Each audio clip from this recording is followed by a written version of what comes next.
Dickerson Podcast. You know, as a person who has contributed to hip hop for 20, 25 years, I'm studying to be a journalist right now also. This documentary was important to me. It was interesting to see 50 Cent's participation in this. You know, I took wifey out to eat last night and I said, we got to watch some of this documentary so I can give a perspective on it, give a take on it, because my channel and my commentary is geared towards hip hop. So I wanted to give y'all my breakdown. I wanted to talk about who was missing from this documentary.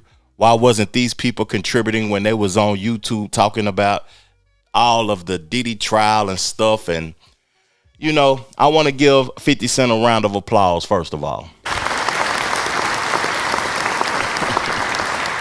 Because this was a hell of a piece.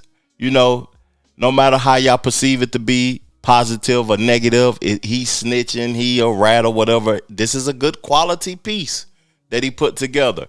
Even though I've known about 90% of the things that was being spoke of on this documentary. So we about to get into it. I'm going to go episode by episode. I'm going to play a few clips from some people that has been speaking out about this thing, and we're just going to chop it up for a moment. But first of all, before I do get into the episode, I want to know y'all perspective on this 4-part series in the comment section below. I want to know y'all take, what's y'all thoughts about this, what stuck out the most. Pause. It's going to be a lot of pausing on this episode because it's a pause-worthy episode. Real talk. Let's get into episode 1, though. The main thing I took away from it in totality, Diddy's arrest and this documentary is the closing chapter of an era of hip hop.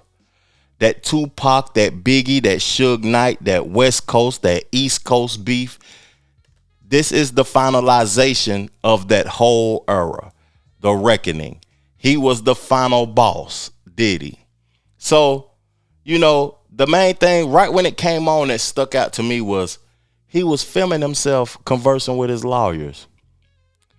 You know, that was very intriguing to me because that just let me know he's just a content creator. He always trying to find a route out of situations. And it just didn't look right to me, him filming himself. That's the main thing. Like, right when it came on, I was like, why is he filming himself? This is a serious situation. It's like, you know, he been rich since he was a teenager. So it's a part of reality that may not persist with Diddy. It may not exist to Diddy. So part of reality is when it's a time to be quiet. It's a time to shut up. It's a time to, you know,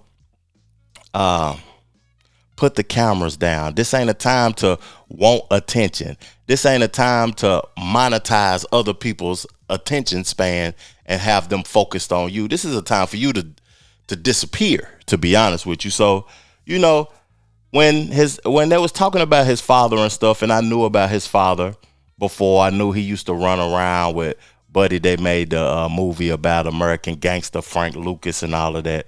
And he was in Harlem doing his thing and stuff, though. What caught my attention, though, is that children are very impressionable. And how his mother dressed him. He wore a chinchilla coat to the funeral and all of that. And the parties and the things that they started to show off with. They were showing the parties and how he has parties now. It's just that it lets me know that kids are very impressionable, and the things that you present to them, it lives with them for a lifetime, because the older people in your life shows that it's acceptable. So it's if it's acceptable to my mother to behave this way, then it should be acceptable to anybody. So the Joi Dickerson Neal story was interesting to me because, you know, she was assaulted. She claimed that she was assaulted by Diddy, you know, in 1991, but she filed her lawsuit in 2023. Like, I need some help in the comment section with that. Like, why do people be dealing with these legalities for so long and then they come out when everybody else come out? Like, that's wrong to me. That's just my perception of it. That's wrong to me. So, you know, Kirk Burroughs too. At the end of it, when he talked about he put hands on his mother, that was interesting because that's an accusation that the world don't know is true, but we can only assume. Me, I could never imagine putting hands on my mother. But, she was asking him after the incident at City College in the early 90s, is this something that you want to do? This music business is dangerous. If this is what comes with the business, is this something you want to do? So him putting hands on her like that, based upon what Kirk Burroughs said, is him actually acknowledging, I'm moving forward with this. No matter who say, no matter what, I'm moving forward with this. But man, I can't imagine putting hands on my mom. That's nuts. That's what I took from that first episode, though. That kids are impressionable. The Joi Dickerson Neal story, how she just coming out 30-something years later. And this is the closing chapter of an era of hip hop. That era is over. It's a new era moving forward now. He's the final boss in that era. And let's get into episode 2, my thoughts about episode 2. This is where the never before seen footage came in. Also Biggie paying for his own funeral. That was a situation that I don't know if they have proof of that, but that was a situation and a conversation that was nuts because of his business dealings and the perception that he was friends and he was cool with these people, when in all reality, he had everybody that ever signed to him under a bad contract. Everybody that was around there had a bad contract. And, before Big's death, he was negotiating for a new deal, a new contract. That was also interesting, too, because if the negotiations wasn't favoring Bad Boy or whatever, then it's a lot of perception and a lot of things that a lot of narratives that was being pushed that Diddy has some involvement to do with the death of Big and Tupac. It got into like a era of where I knew all of these things, but the youth may not have known about these things before. And it was interesting to show this in this documentary because this is where it kind of got nasty to me with 50 Cent. This is, it seemed like he was trying to push a narrative because that man is locked up for 50 months right now, and him being locked up, this documentary could bring up charges from previous incidents. It could bring up charges from things that he may not ever get out because they'll be like, well, let's look into this and see if he was really involved in these things. And he can be locked up for, Tupac or the Biggie situation. Even though, some people consider that snitching or whatever and stuff like that. It's just, interesting that 50 Cent would involve himself in that aspect or in that light. He also showed in this documentary that Big and Pac had an actual relationship. Like the relationship was like they was cool. Like the only thing that made this thing end the way it ended, it seemed like Diddy was dysfunctional about some things. He also seemed like he had a competition with Pac to win Big's friendship. That's the narrative that they was trying to push, or that's the narrative that they gave off. Because at that time, I really, Diddy wasn't a star or whatever. He was just the man getting the money. So my perception, I was just really looking at Big and Pac back in those days when I was young. When that was going on, I was 15, 16 years old also. I was a teenager. So I wasn't looking at it the way that I'm looking at it now. This has been going on, and there's been a popular thing my whole life, basically, since my teenage years. So, that's what I got from episode 2. Episode 2, the narrative that Diddy has some involvement with Pac and Big. But when I'm looking at this thing, right, I'm wondering where these internet people are at. The Jaguar Rice, the Gene Deals, the Tisa Tales, the people who get on their platforms and talk about these individuals day in and day out. So today when I woke up, I clipped this up just for this episode because, I wanted to see y'all perception of this. Gene Deal finally spoke out. Like one day after I decided to create some content, here go Gene Deal talking about the Diddy situation. And then I started speaking to the producers and everything like that, because 50 had told me himself that they was going to spare no cost in doing this because he wanted to tell the story, and he wanted to tell the story like it was supposed to be told and everything like that. I said, yeah, okay. So then the director, I got to get her name, man, because it don't even sound. I want to put her on blast because she was telling me, you know, she was saying to me that um, what I was asking for was crazy, and they wasn't spending money like that. I'm talking about, you got footage, you got clothing, you got. I was doing footage. I had pictures, all the stuff that I had. You know, you could figure out a way to pay a brother and stuff like that. And then I was telling her about some prices that I've already received, and I had the invoices to show it. And then she was calling me like I was lying. I was like, yo, who do you think you talking to? You know what I'm saying? And she was talking about, there's no way nobody paid. Nobody what? I say, first of all you people come with these documentaries and stuff. The first thing you tell me, y'all tell these people out here that y'all don't pay, and y'all pay. You give, if you can make a picture look like $10,000, $15,000, you know what I'm saying? You can sit here and tell me that you're gonna pay me for my time sitting right down here with y'all. You understand? So then, one thing led to another, and I was like, yeah, all right, well then, F you. I spoke to 50, and then she said 50, and this is exact words that came out her mouth. 50 does not determine what goes in and go out of this documentary.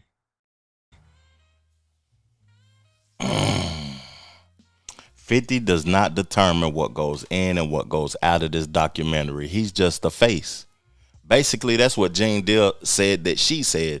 He's just the face of this thing. So to me, what's interesting is that 50,000, let's think about that for a minute before we get into episode 3. 50,000. Gene Deal has gave these stories, has gave a perspective on YouTube for I don't know how much he was charging to be on these interviews for years, decades. Do y'all think that his perspective and him validating some of these stories was worth $50K to be a part of that documentary? Or do y'all think the documentary got done well without Gene Deal's appearance?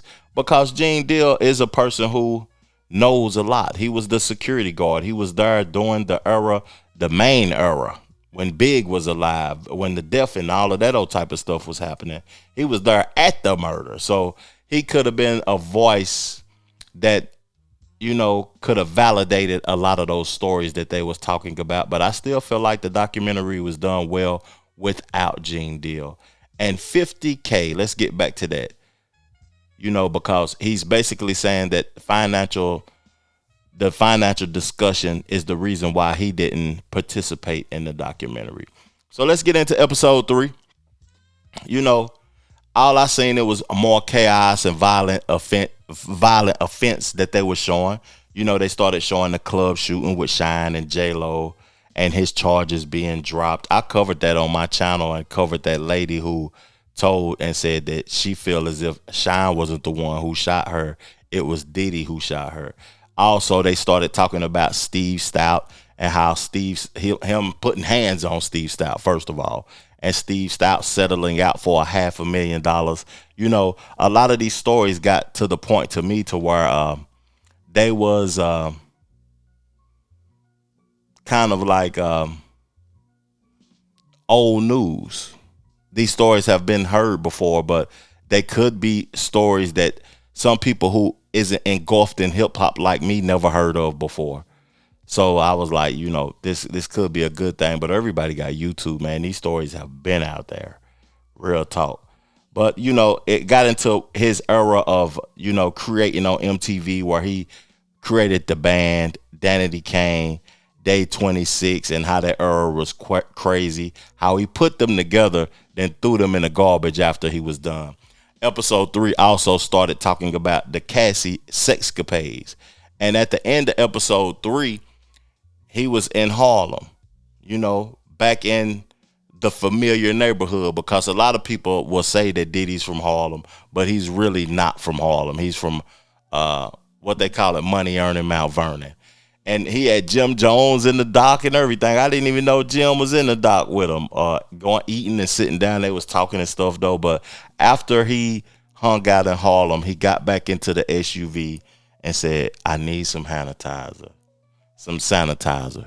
I need a bath. You know, it felt like I done gave 150 hugs. Like the people was just, despicable, disgusting individuals. And, that was, disingenuous of Diddy. Very disingenuous, because he haven't been in the environment for a while. And the only reason he came to the environment because he felt as if the environment was needed to sway perception about who he is as a person. After I looked at episode 3, I started thinking about, why did 50 Cent want to involve himself in this? Why did he want to contribute to making this thing like that? And I started thinking about their relationship and how they was making money, how in the past he was on the Breakfast Club and he said he felt disrespected because Diddy wanted to take him shopping and stuff. And then during the trial, his baby mother was a part of the trial because she had been one of Diddy's hoes at one point in time. And then I started looking around on the internet and I seen buddy that was I think his name's Sean G. I got the clip though, but I forgot his name. Sean G. He used to always report from the courthouse.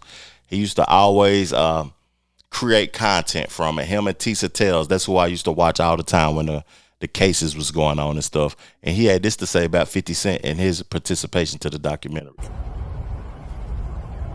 Hey, yo, Curtis, at the trial, the actual testimony that came out when Jane Doe was on the stand, your former girlfriend that Puff took from you, she met with Puffy's defense lawyers, Tenny Garagos and I think Mark Agnifilo.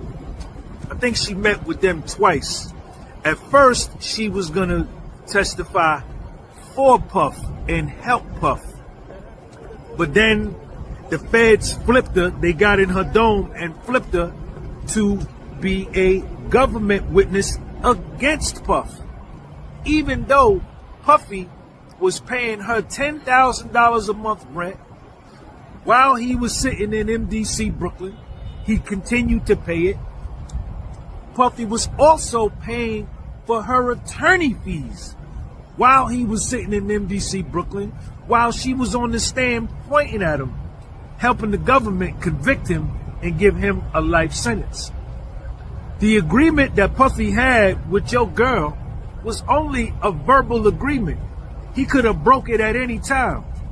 But the man told Jane Doe that the love contract was 2 years for $10,000 a month. Verbal, on his word, no written contract. And he fulfilled it, even though that bitch got up on the stand and was pointing at him and helping the feds send him to prison for life without parole. Sean G, 24th floor, inside the courtroom observer, 24th floor.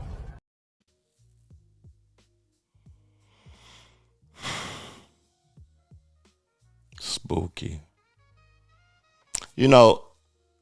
Him saying that about Diddy with a verbal contract, that to me, that doesn't make him honorable.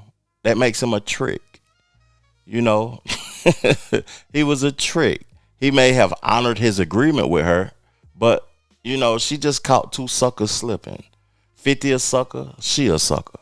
At the end of the day, a lot of men don't know how to control their hormones. They're horny.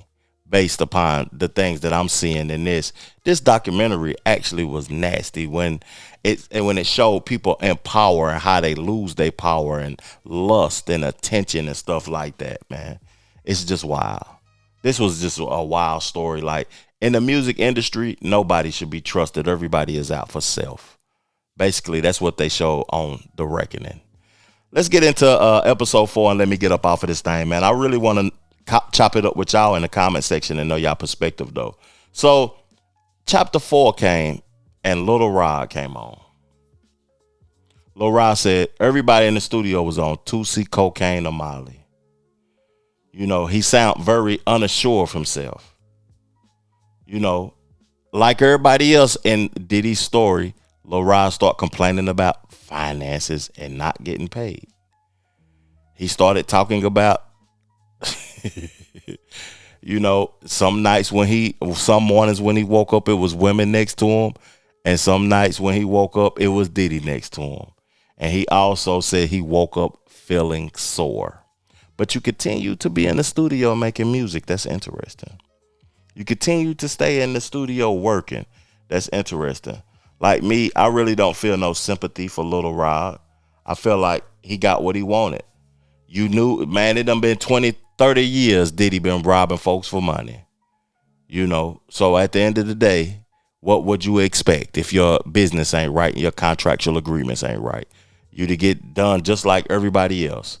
You know, Aubrey O'Day came into the fray of the documentary, and I really ain't trying to talk about her or pay her no attention, to be honest with you, because those band members, I feel for all of them. The Day 26 people, the band people, and I forgot the girl's name, the Diddy Dirty Money girls, and Danity Kane. That was just, you know, them was children wanting an opportunity, and Diddy took advantage of them by giving them an opportunity. That I feel bad for them. I don't want to even talk about those individuals in part of his story. But that just lets you know that his story is extensive, and it's a nasty story in totality. So let's get to the end of it. The Capricorn Clark lady, her story was crazy because she was his assistant. And she came in around the Kid Cudi time when they was talking about how Kid Cudi was rocking with Cassie, sleeping with Cassie, getting his car blew up. And she talks about how it ruined her career. And, you know, she said that Diddy took her to Central Park one time talking about if you don't do right by me, you know, I'm going to bring you to a park and I'm going to take you out. And she talked about how her family and her mother had passed away, and the people that she grew up with was addicts and stuff. And then she knew that Cassie was rocking with Cudi. And she didn't speak to Diddy about it. And he found out about it, and he pulled a pistol out and said, "You're going to have to go with me to murder this nigga." That was just weird. That was weird. The jurors, they also talked on the show. It's just interesting to see the people that was involved in this and why they was involved in this. And I wonder if Gene Deal didn't get $50,000. What did these people get? $5,000, $10,000 to come on here and talk about their experience with Diddy on this big major platform? That's crazy. At the end, I'm gonna tell y'all my thoughts and what I took away from this documentary. It's the closing of a chapter of an era in hip hop. He was the final boss of the West Coast, East Coast beef, the Tupac, the Biggie, and the Suge Knight situation, the Death Row and the Bad Boy. It's over now. It's completely over. Hey, I want to know your thoughts in the comment section below. Thank y'all for tuning in to my show. Peace, love, plenty of abundance. Make sure you go get you some money, and I'm gone. Chill.